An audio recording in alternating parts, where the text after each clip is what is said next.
Good morning and welcome to Monday. I am doing two different books today because the book I just read, if you were here a moment ago, was Obadiah. Hopefully I said that right. So because it was a short chapter, or book, that I am going to read maybe one or two of Jonah, my goal is so many minutes a day now, instead of doing chapters and books, just so I get the word.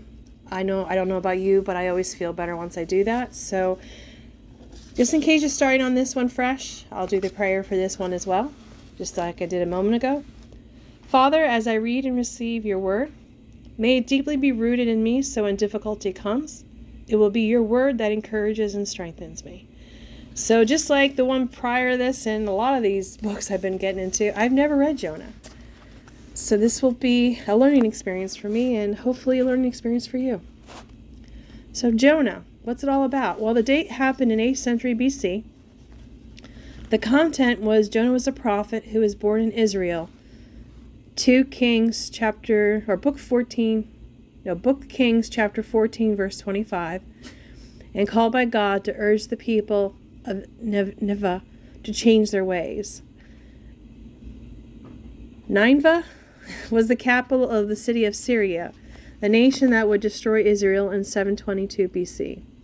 On receiving God's instructions, Jonah, motivated by his own nationalism, attempted to run from God rather than warn and possibly save his nation's enemies. Taking a ship in the opposite direction, Jonah was thrown overboard during a violent storm. He was swallowed by a great fish and vomited onto the shore 3 days later. Then Jonah obeyed God's command by going to Nineveh to preach. His success there angered him, however, and God taught him to object lessons using a plant. Jonah's experience in the fish is used in the New Testament as an example of Jesus' burial, Matthew 12:38-41. I never knew that's why he was swallowed by the fish. I just knew the story. Wow. So see, I learned something today, and hopefully you did too. The basic theme of Jonah is found in chapter 4, verse 11, where God declares his love for all people. Whether or not they are Israelites, Jonah was able to love the Assyrians properly. But God wanted them to repent and be saved from destruction. That is why he sent Jonah to give them a warning. Another lesson of the book, in ways they are actually humorous. God displayed his power over the forces of nature. Okay. So, chapter 1. Jonah runs from the Lord. Let me get you in frame here. So, we're going to do 2 chapters today. They're short chapters, maybe a couple more. The Lord gave this message to Jonah, son of Amittai. Get up and go to the great city of Nineveh. Announce my judgment against it, because I have seen how wicked its people are. But Jonah got up and went in the opposite direction in order to get away from the Lord. He went down to the seacoast, to the port of Joppa, where he found a ship leaving for Tarshish. He bought a ticket and went on board, hoping that by going away to the west he could escape from the Lord. But as the ship was sailing along, suddenly the Lord flung a powerful wind over the sea, causing a violent storm that threatened to send them to the bottom. Fearing for their lives, the desperate sailors shouted to their gods for help and threw the cargo overboard to lighten the ship. And all this time Jonah was sound asleep down in the hold. So the captain went down after him. "How can you sleep at a time like this?" he shouted. "Get up and pray to your God. Maybe he will still have mercy on us and spare our lives." Then the crew cast lots to see which of them had offended the gods and caused a terrible storm. When they did this, Jonah lost the toss.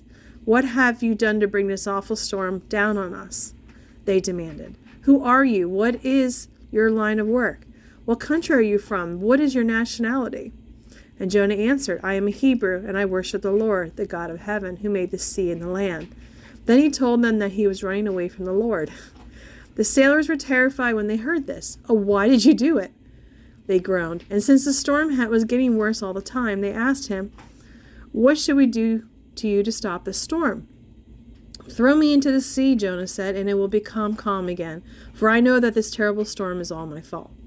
Instead, the sailors tried even harder to row the boat ashore, but the stormy sea was too violent for them, and they couldn't make it.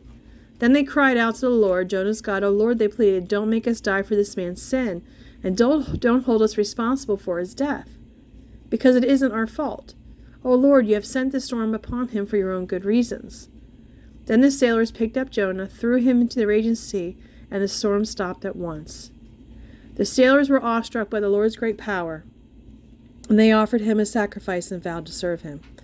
Now the Lord had arranged for a great fish to swallow Jonah, and Jonah was inside the fish for 3 days and 3 nights. There's a lot of underlying meaning there that we can use for today's world, but I'm not here to preach. I'm just here to read. Jonah's prayer. Then Jonah prayed to the Lord his God from inside the fish. He said, "I cried out to the Lord in my great trouble, and he answered me. I called to you from the world of the dead, and the Lord, you heard me. You threw me into the deep depths. I sank down to the heart of the sea. I was buried beneath your wild and stormy waves. Then I said, O Lord, you have driven me from your presence. How will I ever again see your holy temple? I sank beneath the waves. The death was very near. Then waters closed in around me, and seaweed wrapped itself around my head. I sank down to the very roots of the mountains. I was locked out of life and imprisoned in the land of the roots of the mountains. I was locked out of life and imprisoned in the land of the dead. But you, O Lord my God, have snatched me from the yawning jaws of death. When had I lost all hope? I turned my thoughts once more to the Lord, and my earnest prayer went out to you in your holy temple.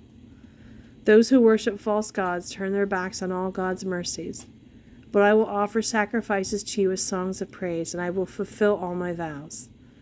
For my salvation comes from the Lord alone. Then the Lord ordered the fish to spit up Jonah and on the beach, and it did.